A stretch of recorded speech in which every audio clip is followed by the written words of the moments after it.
Israel பாலஸ்தீனம் போர் வந்து பார்த்துருப்போம். நடந்துக்கிட்டு இப்போ கொஞ்சம் அமைதியாக இருந்தாலும், ஆனால் அங்கே உள்ள மக்கள் வந்து மிகவும் கடுமையான பட்னியில் வந்து இப்போதைக்கு அந்த கஷ்டத்தை அனுபவிச்சுட்டு இருக்கிறாங்க. 656 நாட்கள் தாண்டி போயிட்டு இருக்கு. இன்னைக்கு நான் உங்க உக்குள்ள அமர்ந்திருக்கிறேன். இந்த போர்ல 656 நாள், இன்னும் 3 மாதத்தில் 2 வருஷம் முடிக்கிறோம்.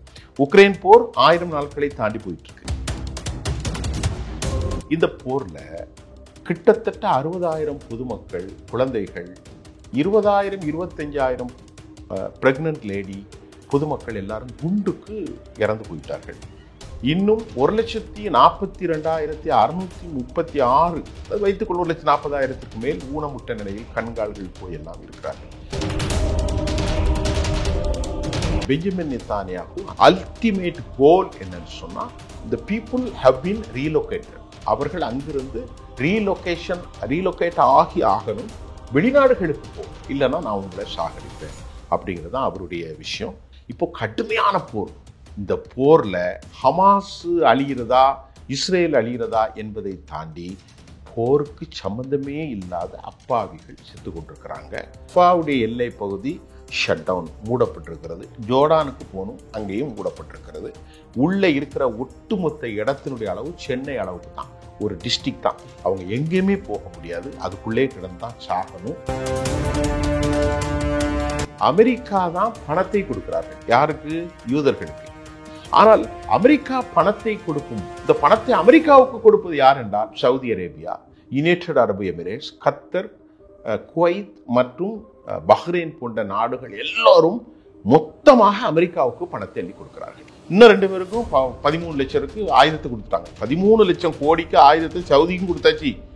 F-35 ஃபிளைட்டை யார் கொடுத்துருக்குறாங்க? இஸ்ரேலுக்கும் கொடுத்துருக்குறாங்க, துருக்கிக்கும் கொடுத்துருக்குறாங்க. பக்கத்தில் இருக்கக்கூடிய ஜோர்டான், எகிப்து, எல்லா நாடும் கொடுத்துட்டு ஒருத்தனை அடிக்கக்கூடாது. இப்படி அமெரிக்கா எல்லாத்தையும் வசியப்படுத்தியிருக்கிறாங்க. அதனால தான் இப்போ ஹமாஸ் அருளுது. என்னடா முஸ்லீம்னு சொல்றியே, உன் ஆளை அழிஞ்சு போயிட்டானே, பிள்ளையெல்லாம் இறந்துக்கிட்டு இருக்க, அடுத்த போருக்கு ரெடி ஆகிட்டு இருக்காங்க. அமெரிக்கா சொல்லிட்டு, அடுத்த போர் நான் செய்ய போறேன், ஒன்னும் விட போறது. அது உலக போரா மாறலாம், அந்த அளவுக்கு அது உலக போரா மாறுதா என்னங்கிறது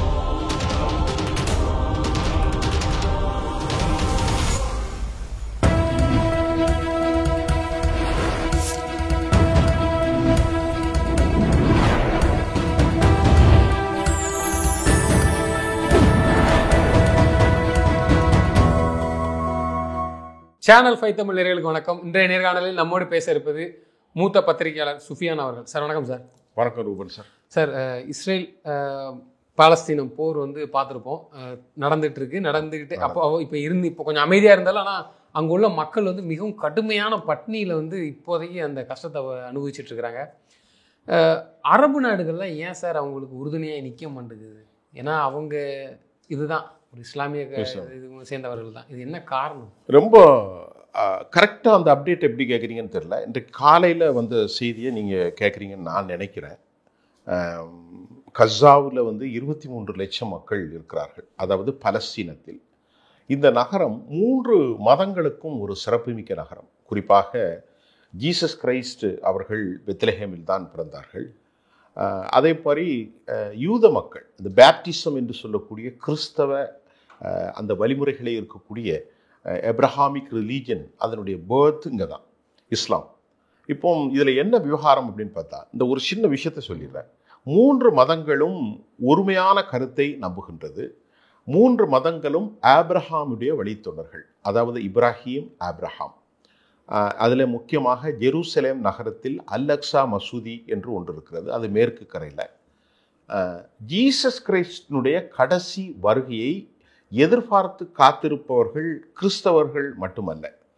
இங்கே பல பேருக்கு அந்த வரலாற்று உண்மை தெரியாது. கிறிஸ்தவர்களை தாண்டி முஸ்லிம்களும் ஜீசஸினுடைய 2வது வருகைக்கு பின்புதான் இந்த உலகம் அழிவுக்கு வரும், பிரளயம் ஏற்படும் என்று நம்புகிறார்கள்.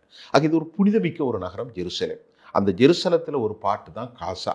அந்த காசாவை பிடிப்பதற்குத்தான் யூதர்கள் தற்போது போரிட்டு கொண்டிருக்கிறார்கள். யூதர்கள் என்று சொன்னால் சியோனிஸ்ட் தத்துவத்தை கொண்டிருக்கக்கூடிய பெஞ்சமின் நெத்தானியாஹுடைய தலைமையில் ஒரு பார்ட்டி, அமெரிக்காவினுடைய டொனால்ட் ட்ரம்புடைய ஆதரவோடு இப்பொழுது போர் நடக்கிறது. போர் அக்டோபர் 23ஆம் தேதி 23ஆம் ஆண்டு அக்டோபர் 7ஆம் தேதி ஹமாஸ் என்று சொல்லக்கூடிய இந்த பலஸ்தீன போராளிகள் இஸ்ரேல் நாட்டுக்குள்ளே சென்றார்கள். அவர்கள் போரை ஆரம்பித்து இதுகாரம் 656 நாட்கள் தாண்டி போயிட்டு இருக்கு. இன்னைக்கு நான் உங்க உக்குள்ள அமர்ந்திருக்கிறேன். இந்த போரில் 656 நாள், கிட்டத்தட்ட அடுத்த அக்டோபர், இன்னைக்கு ஜூலை, ஆகஸ்ட், செப்டம்பர், இன்னும் 3 மாதத்தில் 2 வருஷம் முடிக்கிறோம். உக்ரைன் போர் 1000 நாட்களை தாண்டி போயிட்டு இருக்கு. இந்த போர்ல கிட்டத்தட்ட 60,000 பொதுமக்கள், குழந்தைகள், 20,000 25,000 பிரெக்னன்ட் லேடி, பொதுமக்கள் எல்லாரும் குண்டுக்கு இறந்து போயிட்டார்கள். இன்னும் 1,42,636 வைத்துக்கொள்ள 1,40,000 மேல் ஊனமுட்ட நிலையில் கண்கால்கள் போயெல்லாம் இருக்கிறார்கள். இது அனைத்தையும் செய்தது இஸ்ரேலுடைய குண்டுவெடிப்பு தான். இஸ்ரேல் மிக கொடூரமான தாக்குதலை நடத்தி கொண்டிருக்கிற நேரத்தில் உலகத்திலிருந்து இன்று காலை 26 நாடுகள் தயவு செய்து போரை நிறுத்துங்கள், இது ஒரு மிகப்பெரிய ஜெனோசைட், இன சுத்திகரிப்பு என்றெல்லாம் யூரோப் நாடுகளில் இருக்கக்கூடிய கிறிஸ்தவ நாடுகள் சொல்கிறார்கள். ஆனாலும் யாரும் கேட்டபாடில்லை. பெஞ்சமின் நெத்தானியாகு அந்த இடத்தை காலி செஞ்சு, அவருடைய அல்டிமேட் கோல் என்னன்னு சொன்னால், the people have been relocated. அவர்கள் அங்கிருந்து ரீலொகேட் ஆகணும், வெளிநாடுகளுக்கு போங்க, இல்லைன்னா நான் உங்களை சாகடிப்பேன் அப்படிங்கிறது தான் அவருடைய விஷயம். அமெரிக்காவும் அதற்கு ஒத்துத்தான் போகிறது. அவர்களுக்குள்ள ஒரு குட் அண்டர்ஸ்டாண்டிங் இருக்கிறது. ஹமாஸ் போர் செஞ்சுக்கிட்டு இருக்கிறாங்க.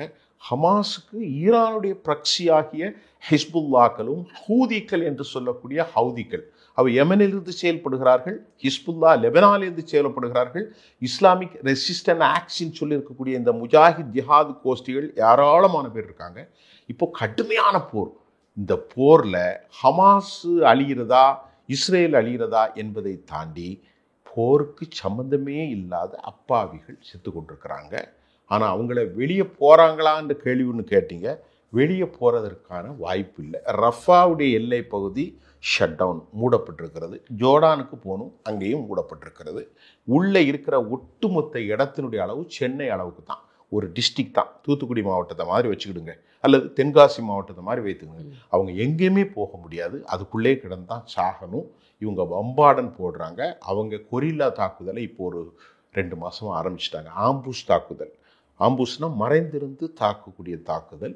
இது படு கொடூரமாக போய் கொண்ட நேரத்தில் பசினால பிள்ளைகள்லாம் அப்படி இந்த உடம்பெல்லாம் அப்படி இதாகி கந்தக பூமியில் அப்படி இறந்து கொண்டே இருக்கிறார்கள். இதை பார்க்கும்போது இந்த உலகம் இருக்குதா, இதில் உலகத்தில் மனிதநேயம் இருக்குதா, இப்படி ஒரு சித்தாந்தமும் இப்படி ஒரு மத வெறியும் இப்படி ஒரு இன வெறியும் தேவைதானா என்னோட கேள்வியே மனிதநேயம் பார்க்க நமக்கெல்லாம் ஏற்படுத்துறது. அவ்வளோ கொடூரமாக இருக்குது. இப்போ இன்றைய காலையில் நீங்கள் கேட்ட கேள்விக்கு பதில் சொல்லிடுறான். Abu Ubaida, official spokesman Hamas, அவர் இந்த முகத்தை கட்டிட்டு தான் பேசுவார். நீங்கள் பார்த்துருப்பீங்கன்னு நினைக்கிறேன். அவர் என்ன சொல்கிறாரு, அரபுகளே, நீங்கள் மௌனம் காக்க வேண்டாம், இது பெரிய அநியாயம், எங்களுடைய பிள்ளைகள்லாம் இறந்துக்கிட்டு இருக்காங்க, நாங்கள் பசியில் இருக்கோம்னு சொல்லி. இதில் என்ன பெரிய கூத்து தெரியுமா, அமெரிக்கா தான் பணத்தை கொடுக்குறார்கள். யாருக்கு? யூதர்களுக்கு. யூத நாட்டினுடைய, அது தனியாக இன்னொரு காணொலியில் சொல்கிறேன். ஆனால் அமெரிக்கா பணத்தை கொடுக்கும். இந்த பணத்தை அமெரிக்காவுக்கு கொடுப்பது யார் என்றால் சவுதி அரேபியா, யுனைடெட் அரபு எமிரேட்ஸ், கத்தர், குவைத் மற்றும் பஹ்ரைன் போன்ற நாடுகள் எல்லோரும் மொத்தமாக அமெரிக்காவுக்கு பணத்தை அள்ளி கொடுக்கிறார்கள். ஈஜிப்ட் அமெரிக்காவுடைய கோலிஷன். எதற்காக எந்த விதமாக எடுத்து கொடுக்குறாங்க? ஏதோ ஒரு கட்டத்தில் அது அமெரிக்கா இஸ்ரேலுக்கு ஹெல்ப் பண்ணது பணம் மூலியமா. ஆனால் அமெரிக்காவுக்கு இவங்கெல்லாம் கொடுக்குறாங்க. நீங்கள் அது எது மூலியமா கொடுக்குறாங்க என்ன கேட்டீங்கன்னா, சவுதி அரேபியா ஒரு பெரிய நாடு சார். அந்த நாடு எண்ணெய் வளத்தை வச்சு, எண்ணெய் வளத்தில் செல்வத்தில் யுனைடெட் அரபு எமிரேட்ஸ், சவுதி அரேபியா இவர்களெல்லாம் பெரும் பெரும் முதலாளிகள். இவர்கள் இல்லாமல் உலகமே இல்லை. அது அந்த மண்ணில் அவருக்கு இறைவன் கொடுத்த அருள் என்று சொல்லுங்கள். அப்படி நம்பிக்கையாளர்கள். இறைவன் இல்லை என்றால் இயற்கை கொடுத்த அருள், அது எப்படி எடுத்துக்கொள்ளுங்கள், அது நம்முடைய விவகாரம். இப்போ அந்த விவகாரத்தில் இவர்கள் என்ன நினைக்கிறாங்கன்னா, அமெரிக்கா என்ன சொல்லுதுன்னா, நீ உனக்கு எந்த பிரச்சனையும் வராது. இஸ்லாமிய ஆட்சியின் அடிப்படையில் அவர்கள் அங்கே என்ன நினைக்கிறாங்கன்னா, ஒரு ஜனநாயக அரசாங்கத்தான் இருக்கணும். சவுதி அரேபியா சர்வாதிகார அரசை நடத்துகிறாங்க. என்ன சர்வாதிகார அரசு அப்படின்னு பார்த்தீங்கன்னா, எலெக்ஷன் அங்கே கிடையாது. அப்பாவுக்கு பிள்ளைக்கு அப்பா, அப்பா பிள்ளைக்கு. இப்போ திமுக என்ன நடக்கு? திரு கருணாநிதி அவருக்கு ஒரு பேச்சு சொல்ல வர, இந்தியாவிலே ஜனநாயகம் இல்லாத எல்லா அரசியல் கட்சியிலும் அப்படி வந்துருச்சு. இந்தியாவில் 2 கட்சி தான் தப்பி இருக்கு. ஒன்று பாரதிய ஜனதா, மோடி இருக்கலாம் இல்லாமல் போகலாம். அதே மாதிரி கம்யூனிஸ்டுகள் யார் வேணாலும் வருவாங்க. மற்றபடி எந்த கட்சி இல்லை. எல்லா கட்சியுமே தந்தைக்கு பின்னுக்கு அப்படித்தான் வராங்க. அதை விட்டுருங்க. இன்னைக்கு பாட்டாளி மக்கள் கட்சியில் அதான் போயிட்டு இருக்கு. அதெல்லாம் நம்ம பேச வேண்டியதில்லை. இப்போ சவுதியில் முகமது பின் சல்மான் என்ன நினைக்கிறாரு, அமெரிக்கா என்ன சொல்லுது, உன்னுடைய நாட்டுடைய பாதுகாப்பு ஃபுல்லாக நான் பார்த்துக்கிறேன், உனக்கு எல்லா செல்வத்தையும் ஆயுதத்தையும் நான் தரேன், நீ என்ஜாய் பண்ணு அப்படின்னு சவுதிக்கு அமெரிக்காவுடைய ஆசீர்வாதம் இருக்கிறது. ஆகவே சவுதி அமைதியாக இருக்கிறாங்க. யுனைடெட் அரபு எமிரேட்ஸ் நீங்கள் பார்த்துருப்பீங்க, 7 நாடுகள் கொண்டது யுனைடெட் அரபு எமிரேட்ஸ். அதில் மிக முக்கியமாக துபை இருக்கிறது, ரஸ்ஸல் கைமா இருக்கக்கூடியது, அபுதாபி. உலகத்தில் சொர்க்கத்தை கொண்டு வச்சுருக்கான்.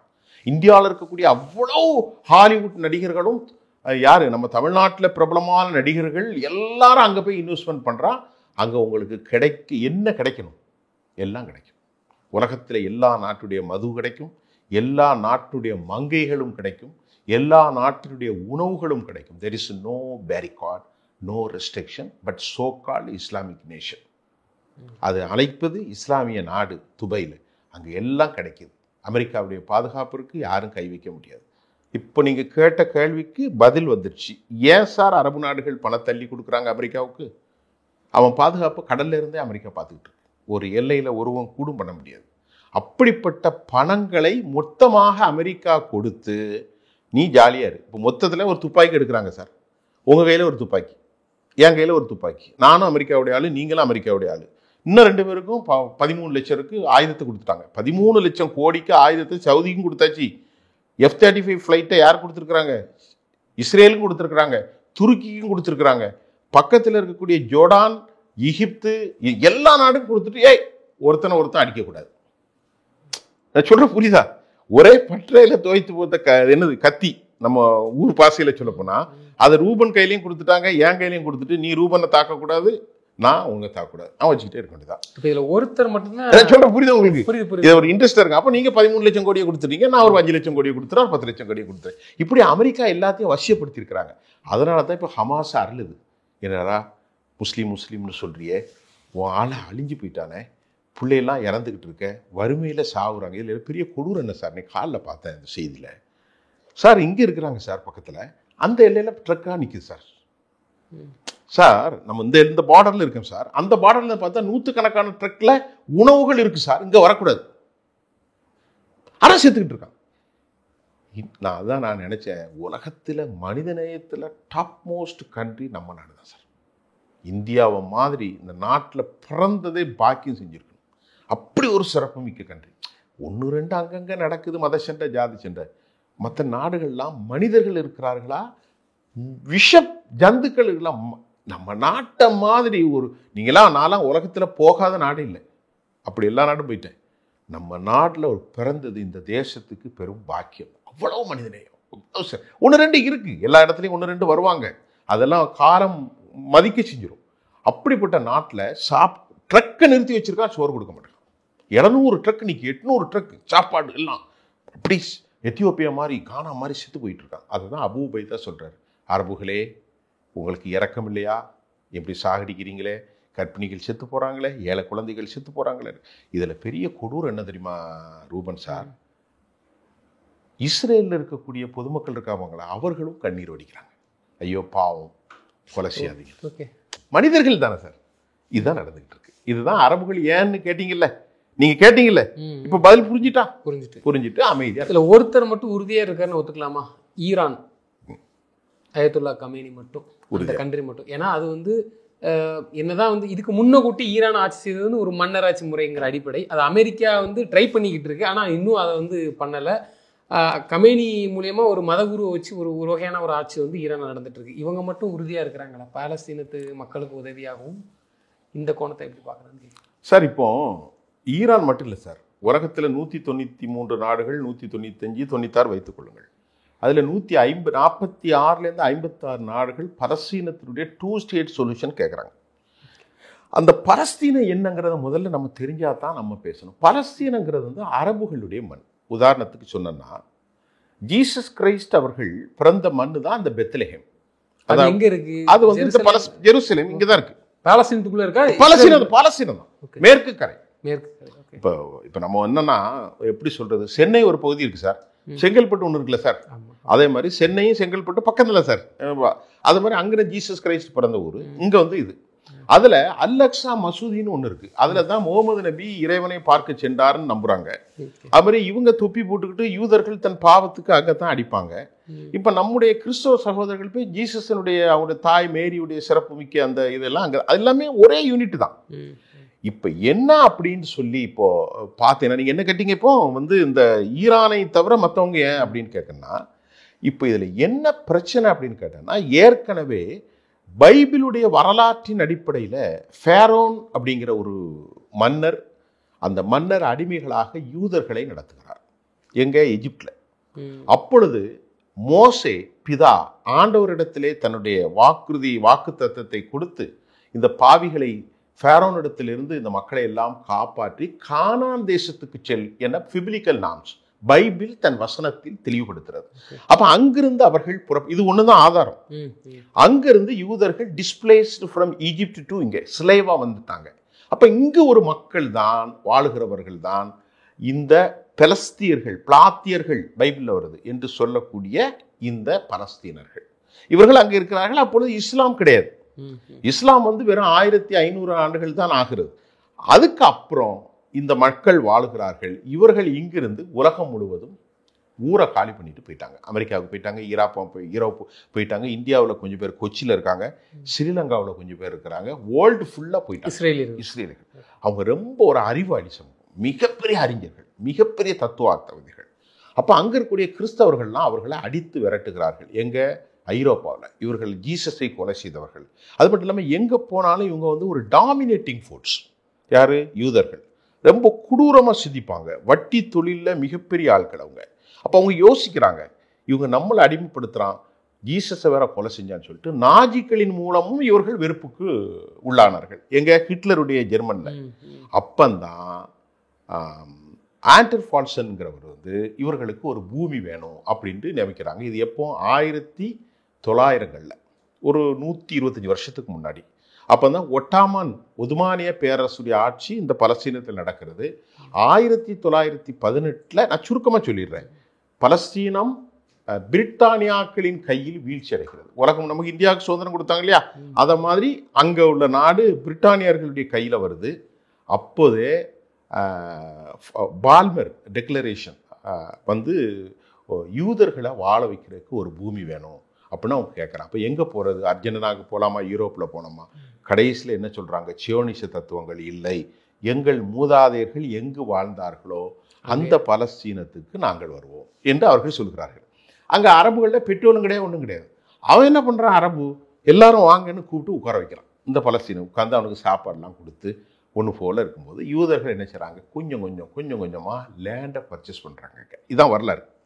கொஞ்சம் கொஞ்சமாக பண்ண உலகம் முழுவதும் யூதர்கள் எல்லாரும் ஒருங்கிணைச்சி, அவங்க திட்டம்லாம் ரொம்ப அறிவாக இருக்கும், போட்டு 1948 அமெரிக்காவினுடைய பிரசிடென்ட் ட்ரூமனும் அதே போன்று இங்கிலாந்துடைய பிரசிடென்ட் ஆல்டர் ஃபால்ஸ் டெக்ளரேஷனில் யூத நாடு உருவாயிற்று 1948. அப்போ பெரிய தகராறில் 7.5 லட்சம் அந்த நாட்டுடைய அரபுகள் வெளியேறிட்டார்கள். இன்னைக்கு கிட்டத்தட்ட 70 வருஷம் தாண்டிச்சு. அதுக்கப்புறம் தான் அந்த யூத நாடு உருவாச்சு, பெரிய வல்லமை கொண்ட நாடாக உருவாயிட்டு, அண்ணிலிருந்து ஆரம்பித்த சளிதான் இது எங்கள் பூமி, எங்களுக்கு விட்டுத்தான் அவாடிக்க, இல்லை நாங்கள் தானே இங்கே இருக்கிறேன்னு சொல்லும். கடைசியில் இன்னைக்கு அப்பாவிகள் இறந்து கொண்டிருக்கிறார்கள். இதில் அரபுகள், பலஸ்தீனர்கள் முஸ்லீம்கள், சவுதி அரேபியா முஸ்லீம், பக்கத்தில் பார்டர் விட்டுக்கூடிய ஜோர்டான் முஸ்லீம், எஜிப்டு முஸ்லீம், கத்தர் முஸ்லீம், இந்த பக்கத்தில் ஏமன் முஸ்லீம், துருக்கி முஸ்லீம், அங்கே தள்ளி இருக்கிற ஈராக் முஸ்லீம், அதை தள்ளி இருக்கக்கூடிய சிரியா ஒரு பார்டரில் கோலான் குண்டுகள் முஸ்லீம், அதை தாண்டி இருக்கக்கூடிய ஈரான், எல்லாமே முஸ்லீம்கள் தான். அதுக்குள்ளே 2 பிரிவாக இருக்கு, ஷியா முஸ்லீம். வெரி குட், நல்ல கொஸ்டின். இப்போ நல்லா அழகாக நீங்கள் கேட்குற முறை நல்லா, அது ஒரு கதை மாதிரி சொல்லியிருக்கேன். ஷியா முஸ்லீம்கள் என்று சொன்னவர்கள் இஸ்லாமியத்தில் ஒரு பிரிவு. 95% இருக்கக்கூடிய இந்த முஸ்லீம்கள் சுன்னா முஸ்லீம் என்று, சுன்னா என்று சொன்னால் வழி அப்படிங்கிறவங்க, த வே ஆஃப் காட். அவங்க ஷியா முஸ்லீம் என்பது, இப்போ கிறிஸ்தவத்தில் கத்தோலிக்க பிரிவு ஒன்று இருக்கிறது, சிஎஸ்ஐன்னு ஒன்று இருக்குது. கத்தோலிக்க பிரிவு என்ன செய்கிறாங்கன்னா, மேரி மாதாவை புகழுவாங்க, அதாவது ஆண்டவருடைய தாய் என்று புகழ்கிறார்கள். சிலை வழிபாடு இந்துக்களை போன்று அவர்கள் சில முறைகள் இவர்களுக்கு பிடிக்கவில்லை. மார்ட்டின் லூதர் கிங் புதிய புரட்சி கொண்டு, அதுக்கு தான் ப்ரொட்டஸ்ட் இந்த ப்ரொட்டஸ்டின் சொன்னால் இந்த கத்தோலிக்கை ப்ரொட்டஸ்ட் பண்ணி வெளியே வந்தது தான் ப்ரொட்டஸ்ட் சிஎஸ்ஐ கிறிஸ்டின்லாம் வருதுல்ல. அதே மாதிரி நபிகள் நாயகத்துக்கு பிறகு இஸ்லாத்தில் பல குழப்பங்கள் ஆட்சி தலைமையில் வந்தது.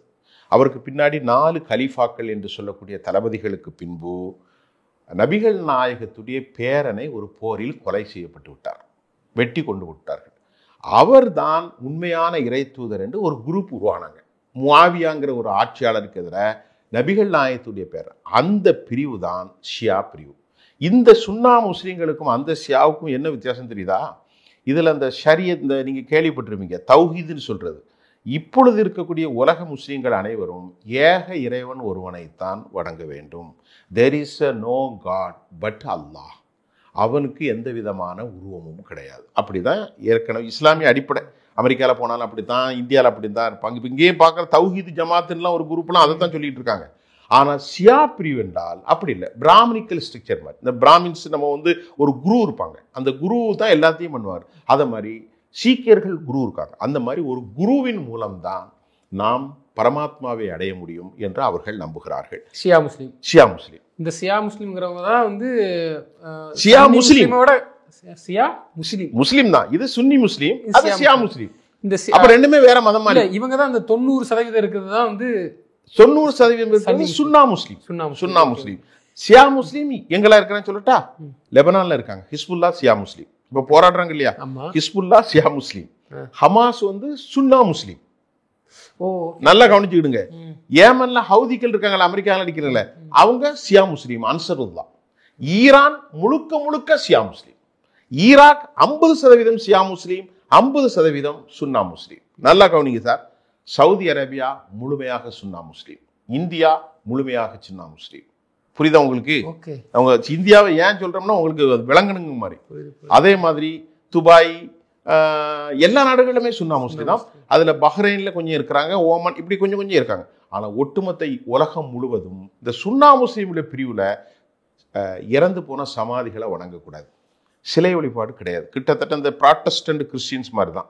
ஆனா எல்லோருமே ஒரு வலிமையான சக்தி குரான்ல ஒன்று சொல்லியிருக்கிறதாக அவர்கள் சொல்வது, இறுதி தூதர் ஜீசஸ் கிரைஸ்ட் அவர்கள் தான் வருவார். All the people have been waiting the Jesus day second coming. இது நிறைய பேருக்கு புரியாது, கிறிஸ்தவர்களுக்கு புரியுமான்னு எனக்கு தெரியல. நம்ம அந்த வரலாற்றை நிறைய மதங்களை படிச்சதுனால நான் சொல்றேன். அப்போ இந்த ஷியா பாதிக்கப்பட்ட பலஸ்தீன, அது வேற டாபிக் நம்ம பேசுவோம், இன்னும் இதுல குழப்பம்னா. இப்போ பாதிக்கப்பட்ட ஹமாஸ் இருக்காங்க பாருங்க, எங்க பலஸ்தீனத்தில் இப்போ கொத்து கொத்தா கொண்டுகிட்டு இருக்காங்களே, அவங்க அவ்வளவுமே சுன்னா பிரிவு. அவங்களுக்கு ஆதரவாக போராடுகிற ஹிஸ்புல்லா ஷியா பிரிவு, அவர்களுக்கு ஆதரவாக போடுகிற ஈரான் ஷியா பிரிவு, அவர்களுக்கு ஆதரவாக போடுகிற யமனுடைய ஹவுதி ஷியா பிரிவு. கமேனியும் கொமேனி ஷியா பிரிவுடைய உச்சபட்ச தலைவர் சையத் அலி கொமேனி. அவங்க பேர்ல பாகுபாடுலாம் பார்க்கல, அவர் பார்க்கல. அவர் சொல்றாரு எங்களுக்கு எல்லாத்துக்கும் ஒரு குரான் தாங்கிறார். அவர் சொல்ற, இப்ப நம்ம சேனல் 5 மூலம் மக்களுக்கு நிறைய விஷயத்தை எக்ஸ்பிளைன் பண்றது.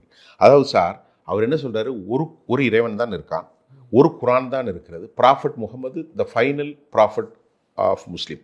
இப்போ நமக்குள்ளே ஏன் சார் சண்டை போடுறீங்க அப்படின்னா அவர் சொல்றாரு, இருந்தாலும் இவர்கள் எல்லாம் நம்ம நாட்டில் இருக்கிற மாதிரி தான், அந்த கொள்கை முரண்கள் தான் தற்போது வைத்திருக்கு. ஒரு பெரிய அக்கறை ஈரானுக்கு இருக்குதுங்கிற மாதிரி ஒரு பிம்பம் இருக்குது. நாங்க எப்படியாவது பாலஸ்தீன், அவங்க எங்கேயோ இருக்கிறாங்க, 2000 மைல் இருக்காங்க, இவ்வளவு ஹெல்ப் பண்றதுக்கான காரணம் என்ன? அப்படி பிடிவாதமா இல்ல மித்த நாடுகள் மாதிரி நமக்கு இதுக்கடா வம்பு அப்படிங்கிற மாதிரி, நீங்க உங்க இதை பார்த்துக்கங்க முடிஞ்சா அப்படின்னு கூட விட்டுடலாம். ஆனா ஆயுதங்கள்ல இருந்து எல்லாமே கொடுக்குறது ஈரான் தான். எல்லாம் ஃபுல்லு, ஹிஸ்புல்லாவுக்கும் சரி ஹமாஸுக்கும் சரி. இவங்களுக்கான அது எதை குறிக்குது, அது எதுக்கான அந்த வேலை சார்? எப்படின்னா, ஒரு விவகாரம், இது ஒரு அநியாயங்கிறது ஒண்ணு முதல்ல. அதுக்கு மித்த நாடு நீங்க அந்த அநியாயத்துக்கு நீங்க கேக்குறீங்க, அந்த அநியாயத்துக்கு உனக்கு மட்டும் தான் அக்கறை. ஒரு படத்துல கேட்பாங்க, உனக்கு மட்டும் ஏன் இந்த அக்கறை, மற்றவர்களுக்கு இல்லாத அக்கறை அப்படின்னு பராசக்தி. ஏன்னா இதை ஏன் கேட்கறேன்னா, 2 பிரிவு ஷியா சன்னி இருக்காங்க, இது ரெண்டுமே ஏத்துக்கிட்டவர் தான் அயத்துல்லா கமேனி. எனக்கு ஒண்ணுதான்பா அப்படிங்கிற ஒரு கான்செப்ட். அதனால இவருக்கு என்ன அக்கறை, உனக்கு மட்டும். இதுக்கு என்ன அக்கறைன்னா, ஒரு ஜியோ பாலிடிக்ஸ் இருக்கு. 1979 இன்னைக்கு இருக்கக்கூடிய IRGCன்னு ஒரு அமைப்பு, அதாவது Islamic revolutionary guard and corps. ஈரான்ல ஒரு பெரிய பவர்ஃபுல் ஃபோர்ஸ் இந்த இஸ்லாமிக் ரெவல்யூஷன், இஸ்லாமிய புரட்சி படை. இதுதான் ரொம்ப முக்கியம். இந்த புரட்சி படை பேசிக் ஸ்ட்ரக்சரான ஜிஹாதுங்கிறது எப்படின்னா, எதுக்கும் தயாரா உயிரை கொடுப்பதற்கு தயாராக இருக்கணும். ஷாவுடைய ஆட்சியில அமெரிக்காவை போன்று கலாச்சாரத்தில் இருந்த நாடு தான் ஈரான். இந்த புரட்சிக்கு முன்னாடி இதுக்கு முன்னாடி மன்னராட்சி, அது மாதிரி தண்ணி, குடி, ஆட்டம், டான்ஸ், பாடல் எல்லாமே வெஸ்டர்ன் கல்ச்சரா இருக்கும். இந்த புரட்சி வந்த பிறகுதான் ஈரானுக்கும் அமெரிக்காவுக்கும் பெரிய வித்தியாசம் வந்துச்சு. இதில் சொன்ன உங்களுக்கு நம்பித்தான் ஆகணும். இன்னைக்கும் ஈரானில் இருக்கக்கூடிய ஏராளமான ஓட்ட விமானங்கள் அமெரிக்கா அன்றைக்கு கொடுத்த விமானங்கள் தான். இன்னும் இப்பவும் இருக்கு, பயன்படுத்திட்டு இருக்காங்க, இப்போ பயன்படுத்துறாங்க. அதானே ஈரான் வந்து ஏர்ஃபோர்ஸில் எங்க ஈரானுடைய வான்பரப்பினுடைய வல்லாதிக்கம் முழுவதும் அமெரிக்கா நாங்கள் தான் வைத்திருந்தோம் என்று சொன்னது இப்போ போர்ல. அது உண்மையும் கூட. யூதர்களும் சொன்னார்கள், ஈரானுடைய வான்பரப்பு ஃபுல்லா நாங்கள் ஏர் சுப்பீரியாரிட்டி எங்கள்கிட்ட தான் இருந்தது. அதுக்கு காரணம் என்னவென்றால் ஈரான் விமானப்படையில் பலகீனமாக இருக்கிறது. இப்பொழுதுதான் செங்குடூர்லேருந்து நான் சொன்னேன் 40 விமானங்களை வாங்க போறாங்கட்டு. ஆக அமெரிக்காவுக்கும் அவர்களுக்கும் இருந்த அந்த உறவு மத ரீதியாக பிளவுபட்ட பின்பு ஈரான் தனித்து விடப்பட்டது. அப்ப ஈரான் தனித்து விடப்பட்டால் அமெரிக்காவினுடைய பிரதான எதிரி யாரு? ரஷ்யா. அமெரிக்காவினுடைய பிரதான எதிரி யாரு? சீனா. அது மட்டும் இல்லாமல் கியூபா இருக்கிறது, வெனிசுலா இருக்கிறது, மெக்சிகன் இருக்கிறது, பல நாடுகள் இருக்கிறது. அது மட்டும் வடகொரியா இருக்கிறது. இவர்கள் அனைவரும் இந்த 45 வருஷம் 50 ஆண்டுகள், கிட்டத்தட்ட 40 வருஷத்துக்கு மேல் ஈரான் வந்து ஒரு பெரிய தொழில்நுட்ப வல்லுநர்களாகவே மாறிட்டார். அந்த தொழில்நுட்பம் தான் அவர்களை கொஞ்சம் கொஞ்சமாக வளர்த்து ஆனால் இந்த நாட்டில் எல்லா செழிப்பும் இருக்கு. அவர்கள் பக்கத்தில் இருக்கக்கூடிய ஹெர்முஸ் வளைகுடா தான் உலகத்தில் வந்து 20% கேஸ் அண்ட் பெட்ரோலை ஹேண்ட்லிங் பண்ணக்கூடிய ஒரு பெரிய அந்த கல்ஃப் ஆஃப் ஏடன் சொல்லக்கூடிய ஒரு பெரிய அந்த வளைகுடா. அந்த அளவுக்கு கேஸ் இருக்கு, எல்லா சிறப்பும் இருக்கிறது. 9 கோடி பேர் இருக்கிறாங்க, மலைகள் இருக்கிறது, கார்கள். ஈரான்ல பெரிய தேசம் சொன்னா நம்ப மாட்டீங்க. நிலப்பரப்புலையும் பெரிய நிலப்பரப்பு, உலகத்தில் பெரிய கலாச்சாரம் கொண்டது. உலகத்தில் முதல் நாடு அதுதான். நாடுன்னு முதல்ல உருவான நாடு அதுதான். பாரசீகர்கள் நம்ம இன்னைக்கு பிரியாணி சாப்பிட்றோமே, இது அங்கிருந்து தான் வந்துச்சு.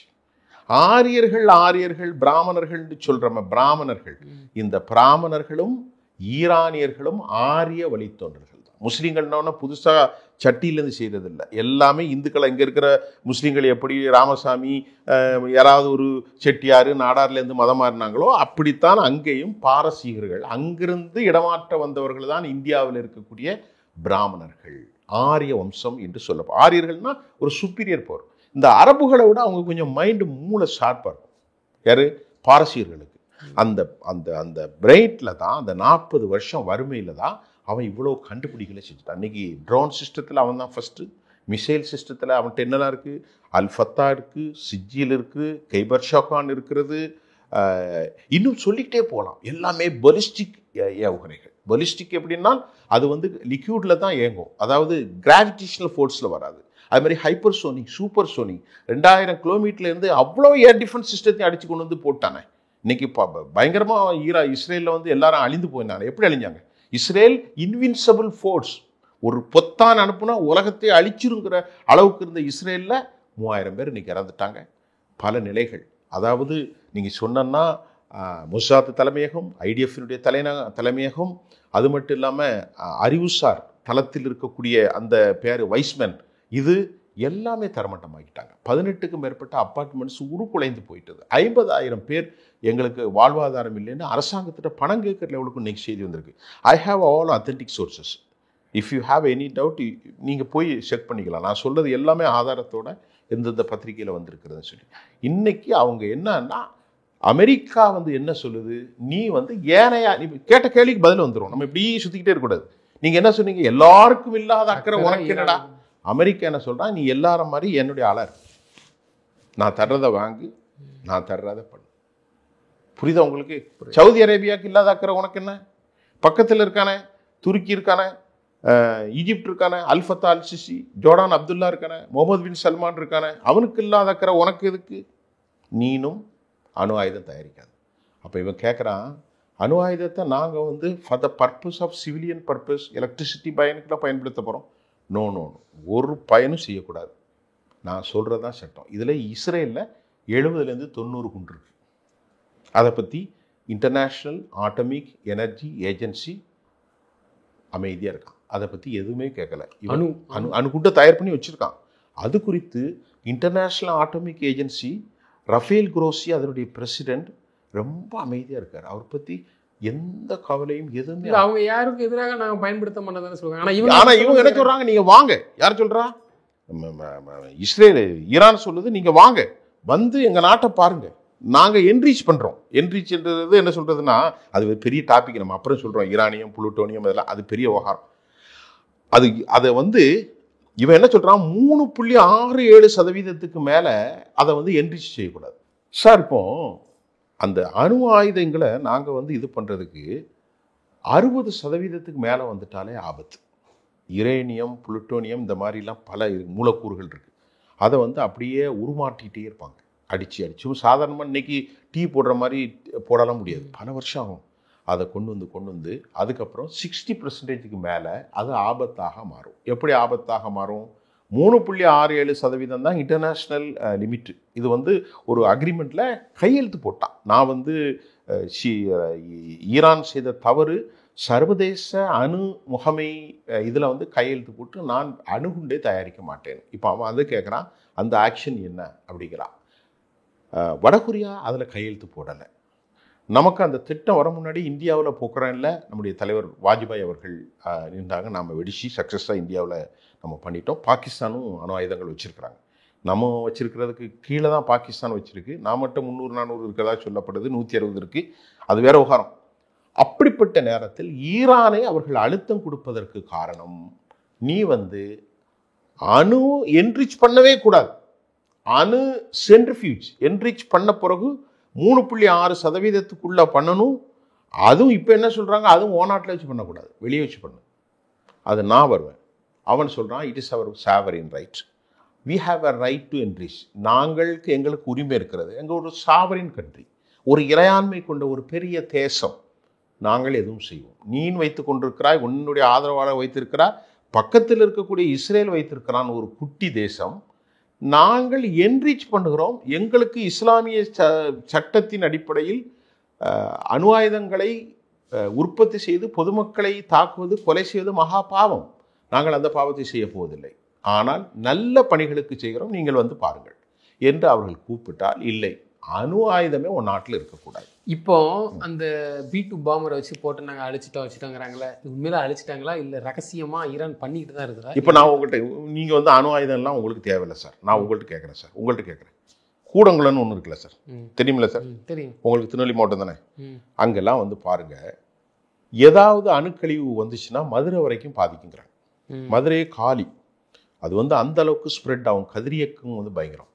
அங்கே 3 அணு நிலைகள் இருக்குது சார். ஒன்று இஸ்பஹான், இன்னொன்று நட்டான்ஸ், இன்னொன்று ஃபர்தோஸ். இந்த 3லையும் மலைகளுக்கு கீழ் 200 மீட்டர் அளவிற்கு குடைந்து கீழே வச்சிருக்கிறாங்க ஐட்டத்தை.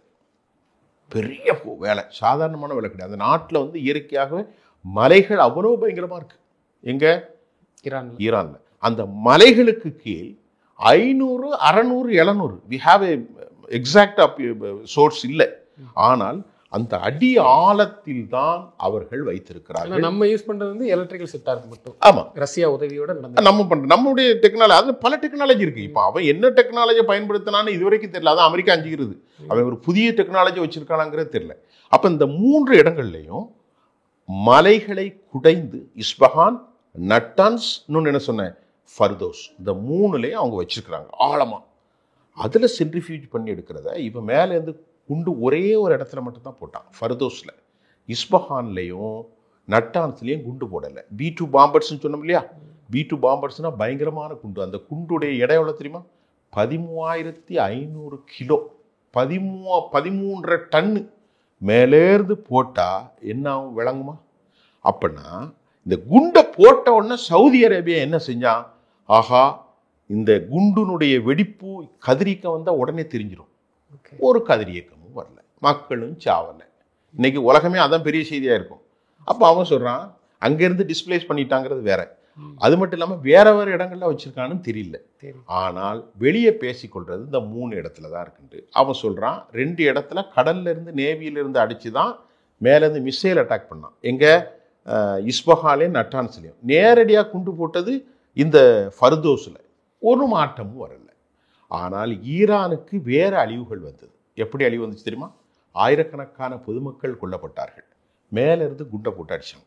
எது? இஸ்ரேல். அது எப்படி அடிச்சாங்கன்னா, ஈரான்ல இருந்து பல உளவாளிகளை மொசாத்து உள்ளுக்குள்ளேயே கொஞ்சம் கொஞ்சமாக கொண்டு போய் ட்ரோன் சிஸ்டம் தயார் பண்ணி 10,000 வச்சிருக்கான்.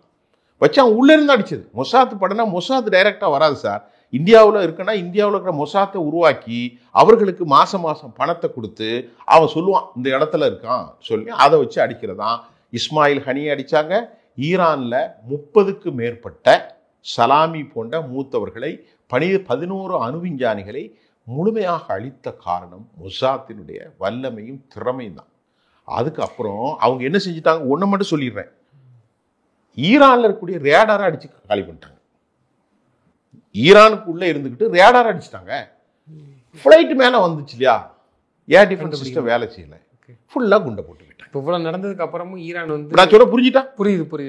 இப்போ இவ்வளவு நடந்ததுக்கு அப்புறம் வந்து ஈரான் வந்து இனிமே எவ்வளவு ஷார்ப்பா இருப்பாங்க, எவ்வளவு எச்சரிக்கையா இருப்பாங்க. இப்போ பயங்கர எச்சரிக்கையா இருக்காங்க. இருந்தாலும் அவர்களுக்குள் பல கலக்கம் இருப்பதாக இன்று காலை வந்திருக்கிறது. இன்று காலை இப்பொழுது நான் உட்கார்ந்து வரைக்கும் வெடிப்புகள் அங்கே நடந்துகிட்டு தான் இருக்கு. இப்போ அவங்க பயப்படுறாங்க. ஈரான்ல வெடிப்புகள் என்ன நடக்கு? 700 பேரை கைது பண்ணியிருக்காங்க, 6 பேரை தூக்கில் போட்டிருக்காங்க, 10,000க்கு மேற்பட்ட இஸ்ரேல் ஆதரவு ட்ரோன்களை பிடிச்சிருக்கிறாங்க, 7 லட்சம் ஆப்கானியர்கள் ஃபோர்ஸபிளி எவாக்குவேட்டட் ஃப்ரம் திஸ் ஈரான்லேருந்து அவங்க வெளியே தள்ளிட்டாங்க. அவங்க தான் உளவாளியே வேலை பார்த்துருக்காங்க. ஆப்கானிஸ்தான் வறுமையில் இருப்பான். அவன்கிட்ட பணத்தை கொண்டு கொடுத்து நீ வந்து இங்கே வா, நம்ம நாட்டுக்கு எல்லாம் சொல்லுன்னு சொல்லி அவனே உளவாளிகளாக மாற்றியிருக்கிறார்கள். இப்போ ஈரான் கடுமையான ஆக்ஷன் எடுத்திருக்கிறார்கள். எடுத்தாலும் இந்த வாரம் முழுவதும் வைத்துக் கொள்ளுங்களேன், ஃபுல்லாக பல இடங்களில் வெடிப்பு வந்திருக்கு. வெடிப்புனா குண்டு வெடிப்பு, மாதிரி ரிஃபைனரிஸில் வந்து அவங்க உளவாளிகள் ஃபுல்லாக வேலை காமிக்கிறாங்க. அப்போ மொசாத் சொல்லுது எங்கள் வேலைகள் இன்னும் நடக்குங்கிறான். நான் சொல்கிற புரிஞ்சுக்கிட்டா உடனே முடியுமா சார்? அது சார் 70 வருஷமாக அவன் ஆளை வச்சுருக்கான் சார். கொஞ்சம் கொஞ்சமாக இவங்க எல்லாம் நல்லா சாப்பிட்டுட்டு தூங்குனாங்க. இப்போ தான் கொஞ்சம் மூளை வேலை செய்யுது. இந்த மொசாத்தை காலி பண்ண இன்னும் பல வருஷம் ஆகும். ஆனாலும் செஞ்சிருவாங்க. ஈரான் செய்வாங்க. ஆனால் it's takes more time. We can't find out exactly எப்போ நடக்க போகுதுன்னு நாம் வந்து அதை சஸ்பெக்ட் பண்ண முடியாது. இதுதான் இப்போ பிராந்தியம். அடுத்த போருக்கு ரெடி ஆகிட்டு இருக்காங்க. அமெரிக்கா சொல்லிட்டு அடுத்த போர் நான் செய்ய போகிறேன், ஒன்று விட போகிறேன்னு. இவன் சொன்னால் நேற்று பெஷஸ்கியான், அந்த பிரசிடென்ட் ஆஃப் ஈரான், ரெடி, நீ என்ன போர் செஞ்சாலும் நான் என்ரீச் பண்ணுறதை கைவிட போவதில்லை. இது எங்களுடைய பர்த் ரைட். மிகப்பெரிய ஒரு போர் வரப்போகுது, அதை அப்படி எடுத்துக்கலாம். அப்படிதான் வரப்போகுது. அது உலக போராக மாறலாம், அந்த அளவுக்கு வாய்ப்பு இருக்காது. பட் ஆனால் இவங்களுக்குள்ள கடுமையான போர். அது உலக போராக மாறுதா என்னங்கிறது நம்ம கையில் இல்லை. ஆனால் ரொம்ப ஆபத்தான போர். அது உலக போராக மாறாமல் இருக்க வேண்டும். ஏனென்றால் ஒன்று சொல்லிடுறேன், பலஸ்தீன விவகாரத்தில் யூரோப் நாடுகள் அனைத்தும் பலஸ்தீனத்துக்கு 2 நாடு வரணுங்கிறாங்க. நல்லா கவனிங்க, இது ரெண்டையும் கொஞ்சம் பிரித்து பார்க்கணும். பலஸ்தீனத்தில் காசாவில் பட்டினியால் கிடந்த மக்கள் அனைவருக்கும் அவர்களுக்கு சாப்பாடு கொடுக்கும் அடிக்காதுன்னு இங்கிலாந்து சொல்லுது, ஜெர்மன் சொல்லுது, பிரான்ஸ் சொல்லுது, இத்தாலி சொல்லுது, பெல்ஜியம் சொல்லுது, பல்கேரியா சொல்லுது, நார்வே சொல்லுது, ஆஸ்திரேலியா சொல்லுது, இந்தியா சொல்லுது. உலகம் முழுவதும் காசாவின் பக்கம் அந்த மக்களை காப்பாற்றுங்கள். ஆனால் ஈரானுடைய விவகாரத்தில் ஈரானும் மற்ற நாடுகள் எது? ரஷ்யாவும் சீனாவும் வடகொரியாவும் மட்டும்தான் ஆதரவு. வெனிசுலா இப்படி சின்ன சின்ன நாடுகள். ஈரானை ஒழிக்க வேண்டும், ரஷ்யாவை காரி செய்ய வேண்டும் என்று இங்கிலாந்தும் ஜெர்மனியும் பிரான்ஸும் இத்தாலியும் அமெரிக்காவும் எல்லா நாடுகளும் ஒருமித்த குரல்ல இருக்காங்க. அப்போ ரஷ்யாவும் இவர்களும் 20 வருஷம் அக்ரிமெண்ட் போட்டிருக்காங்க. அந்த அக்ரிமெண்ட் படி கடலில் கூட்டு பயிற்சி செய்கிறாங்க. அவர்கள் வலிமையான ஒரு லெவலில் இருக்காங்க. ஆக உலகம் சிக்கலில் மாட்டியிருக்கிறது. நம்முடைய ஐயா மோடி அவர்களும் அமைதியாக பார்த்துக்கிட்டு இருக்காரு. நாம் வந்து அணிஷேரா கொள்கையில் உள்ளவங்க. நம்ம நாட்டை பொறுத்தவரை பலஸ்தீன மக்களுக்கு விடுதலை ஒன்று தான் இன்றைக்கு மத்திய அரசுடைய கொள்கை, அன்றைக்கும் கொள்கை. அவர்களுக்கு விடுதலை வேண்டும். நம் நாட்டை பொறுத்தவரை ஈரானோடும் ஏனைய அரபுகளோடும் ரொம்ப ரொம்ப இணைப்பாக தான் இருக்கும், எக்ஸப்ட் பாகிஸ்தான். பாகிஸ்தான் நம்முடைய உறுதியான எதிரி. சீனா நமது உறுதியான எதிரி. அதை தாண்டி அரபு நாடுகள் அனைவரும் நம்முடைய உறுதியான நண்பர்கள். ரஷ்யா நம்முடைய உறுதியான நமக்கு சப்ளை செய்கிறாங்க. இதுதான் அமெரிக்காவுக்கு நம்ம இது போக்கும். இப்போ மோடி எல்லா இடத்துலையும் போய் விலை குறைவான ஆயிலை வாங்கி நாட்டில் குவிக்கிறாங்களே, அப்படிங்கிறது தான் நம்ம நாட்டு மேலே நம்முடைய பிரைம் மினிஸ்டர் அவர்கள் மீது கோபத்தில் தான் டேக்ஸ் அதிகரிக்கிறது அமெரிக்கா. அது வேற ஒரு டாபிக். ஒன்று பேசும்போது எல்லாம் வரும்ல சார். அதனால் நான் சொல்கிறேன், உலகம் இப்போ ரொம்ப ஒரு பேனிக்காக இருக்குது. இதுதான் விஷயம். நிச்சயமாக சார். தொடர்ந்து தங்களது கருத்துக்களை பயணமிக்க நன்றி. ரொம்ப நன்றி சார்.